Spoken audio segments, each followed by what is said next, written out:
Good evening, ladies and gentlemen, and welcome to Heti TV's foreign language news broadcast. My name is Peter Gardos, and first for the news in English. Hungarian Prime Minister Viktor Orbán has been invited to Dallas, Texas on the 4th of August to deliver the opening address at the world's largest and most influential and conservative event, the U.S. Conservative Political Action Conference. Bertalan Havasi, the Prime Minister's press chief, said. The U.S. Conservative Political Action Conference, a right-wing political gathering founded in 1974 and organized by the American Conservative Union, has grown over its nearly half-century history into the most popular event in the world, attracting tens of thousands of conservatives.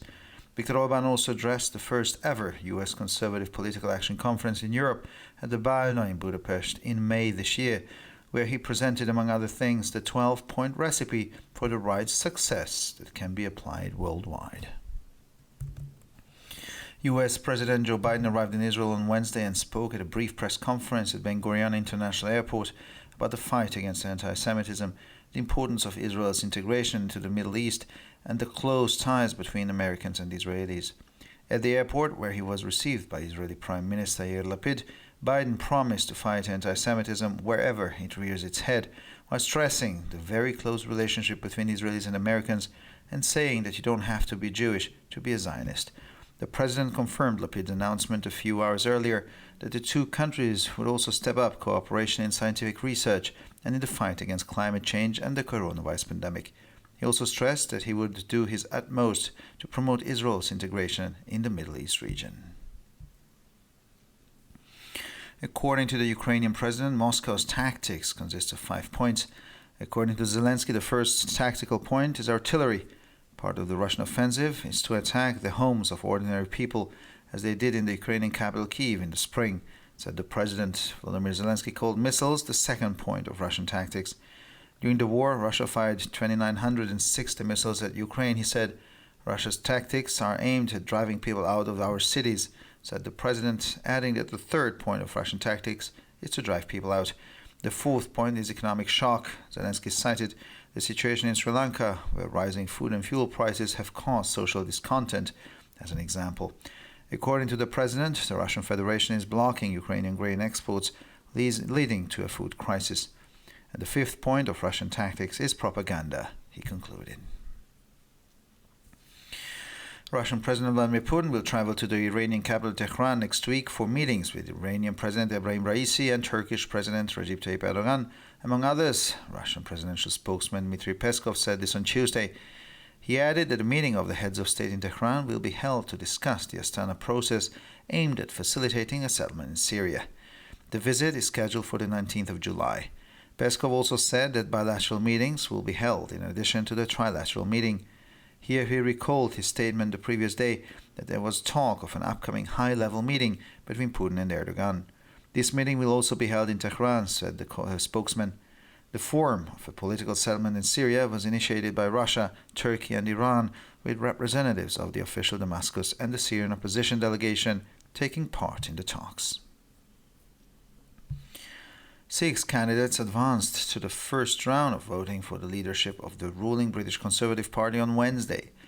Rishi Sunak, former finance minister, received the most group votes, while former defense secretary Penny Mordaunt was the most popular among party members. The leadership election was necessitated by the announcement last week by the current Prime Minister Boris Johnson of his resignation as leader of the Conservative Party in the wake of a series of domestic political scandals in recent months. The new leader of the party will be the next Prime Minister of the United Kingdom. 8 candidates stood for the post, each of whom needed at least 30 votes for Conservative MPs in the House of Commons to qualify in Wednesday's first round. Rishi Sunak was the fourth runner with 88 votes, followed by Penny Mordaunt, Secretary of State for Foreign Trade and former Defense Minister, with 67 votes. The United States abrogates a 43-year-old double taxation treaty with Hungary, penalizing the country for resisting a 15% global minimum tax on multinational corporations, as advocated by the administration of President Joe Biden. Hungary has a corporate tax rate of just 9% and insists that its low tax rate has attracted jobs and capital that will be lost with the new minimum tax. Japan on Tuesday bid farewell to former Prime Minister Abe Shinzo, who was assassinated last week during a campaign speech in Nara.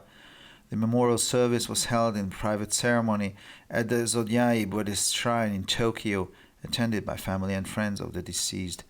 Among those attending were Prime Minister Kishida Fumio, who repeatedly called Abe a personal friend and whose party, the ruling Liberal Democratic Party or LDP, and its allies won a landslide victory in the upper house elections 2 days after the assassination, and Yoshihide Suga, Abe's successor as Prime Minister.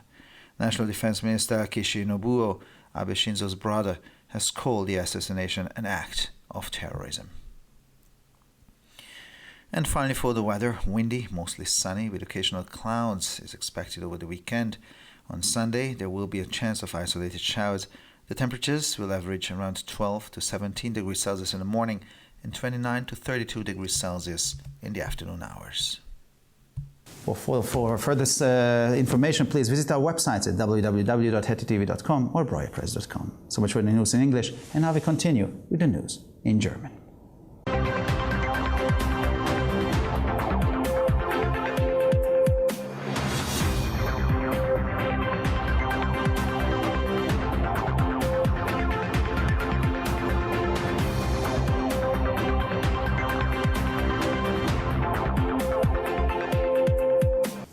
Schönen guten Abend, liebe Zuschauer. Mein Name ist Peter Gardosch und nun zu den Nachrichten auf Deutsch.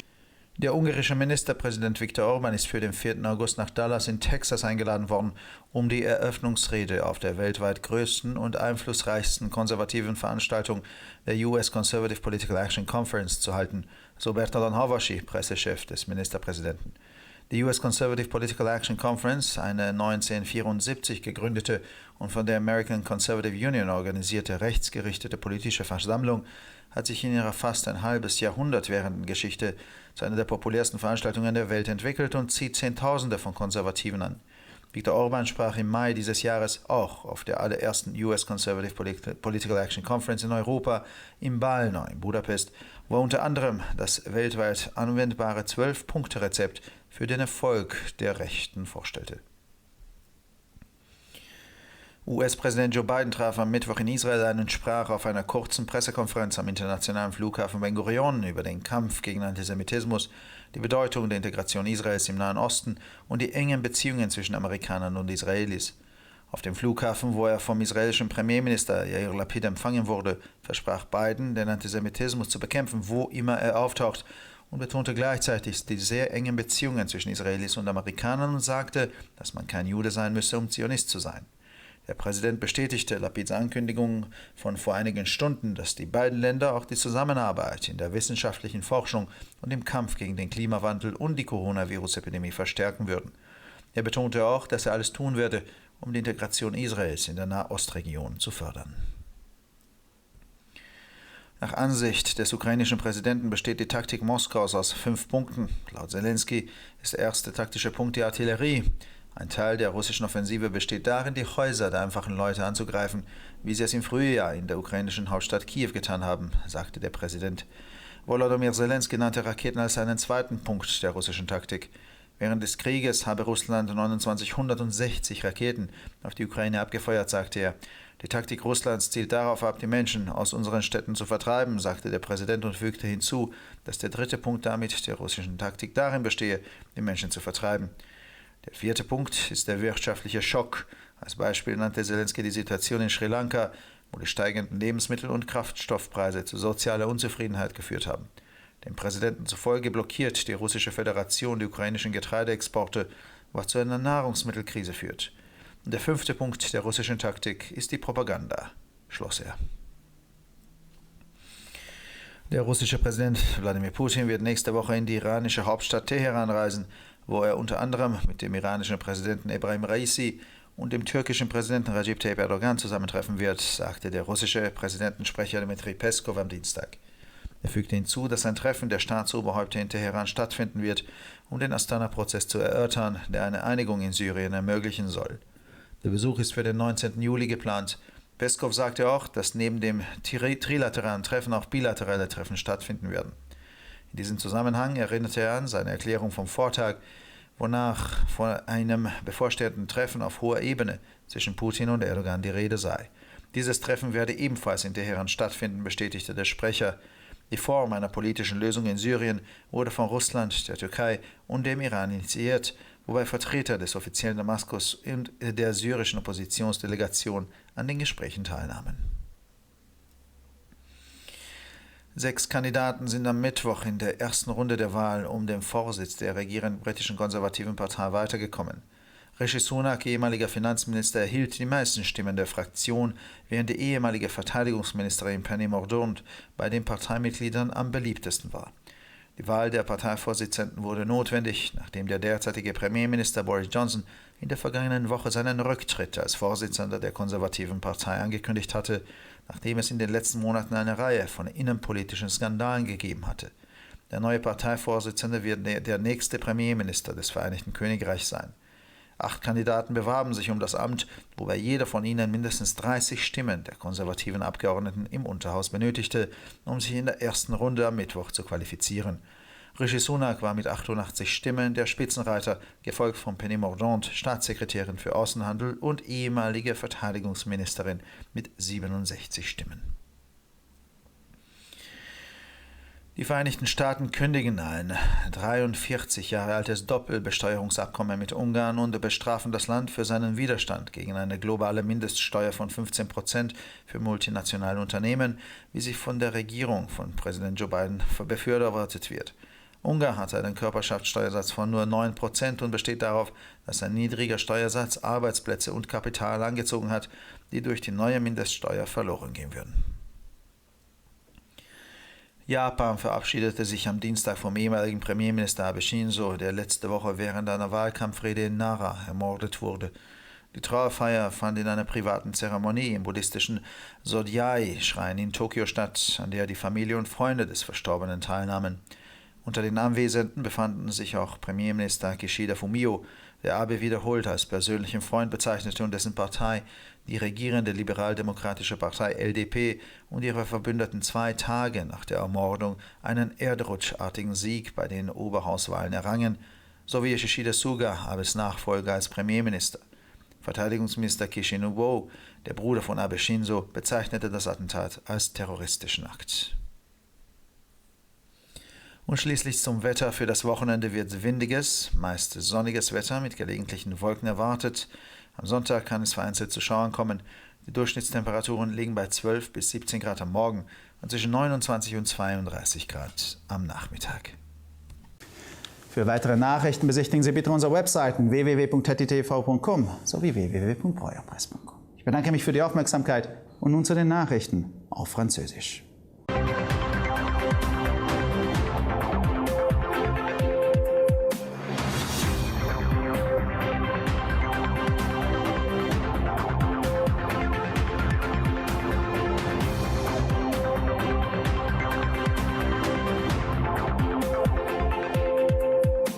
Bonjour à tous et bienvenue à ITV. Je m'appelle Peter Gardos et ce sont les titres en français.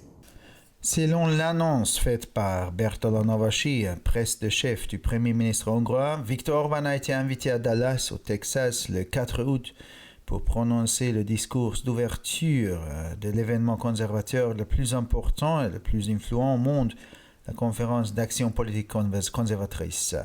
En effet, la Conservative Political Action Conference, une convention politique de droite fondée en 1974 et organisée par l'American Conservative Union, est devenue, au cours de son histoire de près d'un demi-siècle, l'un des événements les plus importants et populaires attirant des dizaines de milliers de personnes. Viktor Orbán s'est également adressé à la toute première conférence d'action politique conservatrice américaine organisée en Europe au centre des conférences Balna de Budapest en mai cette année, où il a notamment présenté la recette gagnante en 12 points de la droite pouvant être appliquée partout dans le monde. Mercredi, le président américain Joe Biden est arrivé en Israël. Lors d'une brève conférence de presse à l'aéroport international Ben Gurion, il a évoqué la lutte contre l'antisémitisme, l'importance de l'intégration d'Israël au Moyen-Orient et les liens étroits entre Américains et Israéliens. À l'aéroport où il a été accueilli par le Premier ministre israélien Yair Lapid, M. Biden a promis de combattre l'antisémitisme partout où il se manifeste. Il a également souligné les relations très fortes entre Israéliens et les Américains et il a affirmé qu'il n'était pas nécessaire d'être juif pour être zioniste.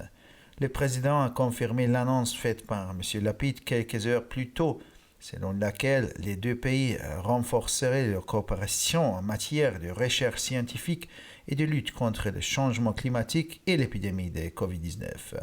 Il a également souligné qu'il ferait tout son possible pour promouvoir l'intégration d'Israël au Moyen-Orient. Selon le président ukrainien, la stratégie de Moscou comporte 5 points. M. Zelensky estime que le premier point tactique est l'artillerie. Un élément de l'offensive russe consiste à attaquer les maisons des civils, comme les Russes l'ont fait dans la capitale ukrainienne, Kiev, au printemps, a expliqué le président. Volodymyr Zelensky a désigné les missiles comme étant le deuxième point de la stratégie russe. Il a déclaré que pendant la guerre, la Russie avait tiré 2960 missiles sur l'Ukraine. Par cette tactique, la Russie vise à chasser les gens de son ville, a souligné le président, ajoutant que le troisième point de la stratégie russe consiste à chasser les habitants. Le quatrième point est le choc économique. M. Zelensky a cité la situation au Sri Lanka où la hausse des prix des denrées alimentaires et du carburant a provoqué un mécontentement social. Selon le président, la Fédération de Russie bloque les exportations de céréales ukrainiennes, ce qui entraîne une crise alimentaire. Le cinquième point de la stratégie russe est la propagande, a-t-il conclu. Ce mardi, le porte-parole de la présidente russe Dmitry Peskov a déclaré que le président russe Vladimir Poutine se rendait à Téhéran, la capitale iranienne, la semaine prochaine, où il rencontrait le président iranien Ebrahim Raisi et le président turc Recep Tayyip Erdogan. Il a ajouté que l'objectif de la réunion des chefs d'État gérant le processus d'Astana était de faciliter un règlement du conflit en Syrie. La visite est prévue pour le 19 juillet. M. Peskov a également indiqué qu'en plus de la réunion tripartite, des réunions bilatérales seraient également organisées. Il a alors rappelé sa déclaration de la veille selon laquelle il était question d'une prochaine rencontre de haut niveau entre les présidents Poutine et Erdogan. Cette réunion se tiendra également à Téhéran, a confirmé le porte-parole. La forme d'un règlement politique en Syrie a été initiée par la Russie, la Turquie et l'Iran. Des représentants de la délégation officielle de Damas et de celle de l'opposition syrienne participeront également aux discussions. 6 candidats ont passé le premier tour organisé mercredi pour le leadership du Parti conservateur britannique au pouvoir. Rishi Sunak, ancien ministre des Finances, a reçu le plus de votes du groupe, tandis que l'ancien ministre de la Défense, Penny Mordaunt, était la plus populaire parmi les membres du parti. Cette élection a été rendue nécessaire par l'annonce la semaine dernière de la démission de l'actuel Premier ministre Boris Johnson de sa fonction de chef du Parti conservateur à la suite d'une série de scandales politiques internes survenus ces derniers mois. Le nouveau leader du parti sera le prochain Premier ministre du Royaume-Uni. 8 candidats se sont présentés et chacun d'entre eux devait recueillir au moins 30 votes des députés conservateurs de la Chambre des communes pour se qualifier lors du premier tour de mercredi. Rishi Sunak est arrivé en tête avec 88 votes, suivi de Penny Mordaunt, secrétaire d'État au commerce extérieur et ancien ministre de la Défense, avec 67 voix.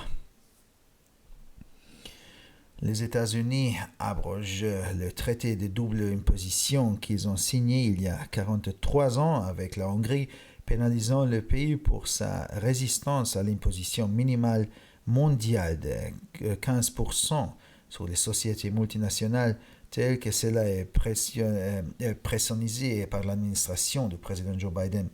En effet, la Hongrie applique un taux d'imposition de 9% seulement sur les sociétés, insiste sur le fait que ce faible taux d'imposition a attiré des emplois et des capitaux qui seraient perdus avec le nouvel impôt minimal. Mardi, le Japon a fait ses adieux à l'ancien Premier ministre Abe Shinzo qui a été assassiné la semaine dernière lors d'un discours de campagne électorale à Nara. La cérémonie commémorative s'est déroulée dans un cadre privé au sanctuaire bouddhiste Zuyoyoi à Tokyo en présence de la famille et des amis du défunt. Parmi les personnes présentes figurait le Premier ministre Kishida Fumio qui a qualifié Abe d'ami personnel à plusieurs reprises et dont le parti libéral-démocrate PLD, au pouvoir et ses alliés ont remporté une victoire écrasante aux élections de la Chambre haute 2 jours après l'assassinat, et Yoshisuda Suga, le successeur d'Abe à la fonction de Premier ministre. Le ministre de la Défense nationale, Kishinobu, frère d'Abe Shinzo, a qualifié cet attentat d'acte de terrorisme. Et finalement, pour le météo, pendant le week-end, le temps sera marqué par le vent. Bien que caché de temps à autre part des nuages, le soleil sera également au rendez-vous. Dimanche, des averses éparses pourront se produire. Les températures moyennes évolueront entre 12 et 17 degrés le matin et entre 29 et 32 degrés dans l'après-midi. Pour encore plus d'actualités, visitez nos sites internet htv.com et broyapresse.com. Merci de votre attention et maintenant, les nouvelles en espagnol.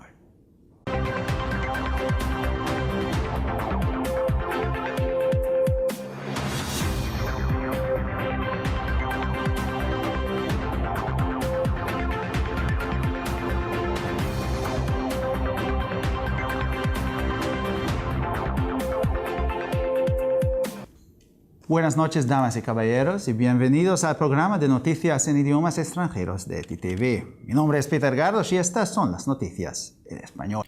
El primer ministro húngaro Viktor Orbán ha sido invitado a Dallas, en Texas, para el 4 de agosto para pronunciar el discurso de apertura del mayor y más influyente evento conservador del mundo, la Conferencia de Acción Política y Conservadora de los Estados Unidos, según informó Bertolt Havashi, jefe de prensa del primer ministro. La Conferencia de Acción Política Conservadora de los Estados Unidos, un encuentro político de derechas fundada en 1974 y organizada por la Unión Conservadora Americana, se ha convertido a lo largo de su casi medio siglo de historia en el evento más popular del mundo, atrayendo a decenas de miles de conservadores. Viktor Orbán también intervino en la primera conferencia de acción política conservadora de los Estados Unidos en Europa, celebrada en la sala de conferencias llamada Balna de Budapest en mayo de este año, donde presentó, entre otras cosas, la receta de 12 puntos para el éxito de la derecha que puede aplicarse en todo el mundo. El presidente de los Estados Unidos, Joe Biden, llegó a Israel el miércoles y habló en una breve conferencia de prensa en el Aeropuerto Internacional Ben Gurion sobre la lucha contra el antisemitismo, la importancia de la integración de Israel en el Oriente Medio y los estrechos lazos entre estadounidenses e israelíes. En el aeropuerto, donde fue recibido por el primer ministro israelí, Yair Lapid, Biden prometió luchar contra el antisemitismo ahí donde asome su cabeza, al tiempo que destacó la estrecha relación entre israelíes y estadounidenses y dijo que no es necesario ser judío para ser sionista. El presidente confirmó el anuncio hecho por Lapid unas horas antes de que los dos países intensificarían también la cooperación en la investigación científica y en la lucha contra el cambio climático y la pandemia de coronavirus. También subrayó que haría todo lo posible para promover la integración de Israel en la región de Oriente Medio. Según el presidente ucraniano, la táctica de Moscú consta de 5 puntos. Según Zelensky, el primer punto táctico es la artillería. Parte de la ofensiva rusa consiste en atacar las casas de la gente común, como hicieron en la capital ucraniana, Kiev, en la primavera, dijo el presidente. Volodymyr Zelensky calificó los misiles como el segundo punto de la táctica rusa. Durante la guerra, Rusia disparó 2.960 misiles contra Ucrania, dijo. La táctica de Rusia tiene como objetivo expulsar a la gente de nuestras ciudades, dijo el presidente, y añadió que el tercer punto de la táctica rusa es expulsar a la gente. El cuarto punto es del choque económico. Zelensky citó como ejemplo la situación en Sri Lanka, donde el aumento de los precios de los alimentos y de combustible ha provocado el descontento social. Según el presidente, la Federación Rusa está bloqueando las exportaciones de cereales ucranianos, lo que ha provocado una crisis alimentaria. Y el quinto punto de la táctica rusa es la propaganda, concluyó Zelensky. El presidente ruso Vladimir Putin viajará la próxima semana a la capital iraní, Teherán, para reunirse, entre otros, con el presidente Ibrahim Raisi y con el presidente turco Recep Tayyip Erdogan, informó el martes el portavoz de la presidencia rusa Dmitry Peskov. Añadió que los jefes de Estado celebrarán una reunión en Teherán para discutir el proceso de Astana destinado a facilitar un acuerdo en Siria. La visita está prevista para el 19 de julio. Peskov también dijo que, además de la reunión trilateral, se celebrarán reuniones bilaterales. En este sentido, recordó su declaración el día anterior sobre una próxima reunión de alto nivel entre Putin y Erdogan. Esta reunión también se celebrará en Teherán, confirmó el portavoz. Rusia, Turquía e Irán propusieron un acuerdo político en Siria con la participación en las conversaciones entre representantes de la delegación oficial de Damasco y de la oposición siria. 6 candidatos pasaron a la siguiente ronda el miércoles en las votaciones para obtener el liderazgo del gobernante Partido Conservador británico. Rishi Sunak, ex ministro de Economía, fue más votado por el grupo, mientras que la ex secretaria de Defensa, Penny Mordaunt, fue la más popular entre los miembros del partido. La elección fue necesaria tras la dimisión de la semana pasada del actual primer ministro Boris Johnson como líder del Partido Conservador a raíz de una serie de escándalos políticos internos ocurridos en los últimos meses. El nuevo líder del partido será el próximo primer ministro del Reino Unido. 8 candidatos se presentaron al puesto, cada uno de los cuales necesitaba menos 30 votos de los diputados conservadores de la Cámara y de los comunes para calificarse a la siguiente ronda. Rishi Sunak fue favorito con 88 votos, seguido de Penny Mordaunt, secretaria de Estado de Comercio Exterior y ex ministra de Defensa, con 67 votos. Los Estados Unidos deroga un tratado de doble imposición de 43 años con Hungría, penalizando al país por resistirse a un impuesto mínimo global de 15% sobre las empresas multinacionales, tal y como defiende la administración del presidente Joe Biden. Hungría tiene un impuesto sobre sociedades mercantiles de solo de 9% e insiste en que su bajo tipo impositivo ha tirado empleos y capitales que se perderían con el nuevo impuesto mínimo. Japón dio el último adiós el martes al ex primer ministro Abe Shinzo, asesinado la semana pasada durante un discurso de campaña en Nara. El servicio fúnebre se celebró en una ceremonia privada en el santuario budista de Zoyai en Tokio, a la que asistieron familiares y amigos del fallecido. Entre los asistentes se encontraban el primer ministro Kishida Fumio, que en repetidas ocasiones calificó a Abe de amigo personal, y cuyo partido, el gobernante Partido Liberal Demócrata, PLD, y sus aliados conquistaron una aplastante victoria en las elecciones a la Cámara Alta 2 días después del asesinato de Yoshihide Suga, sucesor de Abe, en el puesto de primer ministro. El ministro de Defensa, Kishinobuo, hermano de Abe Shinzo, calificó el asesinato de acto terrorista. Y finalmente, por el tiempo, se espera que el fin de semana sea ventoso, mayormente soleado con nubes ocasionales. El domingo habrá probabilidad de chubascos aislados. Las temperaturas rondarán entre los 12 y los 17 grados por la mañana y los 29 y 32 grados por la tarde. Para más noticias, visite nuestras páginas web www.hetitv.com o www.broyerpress.com. Muchas gracias por su atención y ahora seguimos con las noticias en hebreo.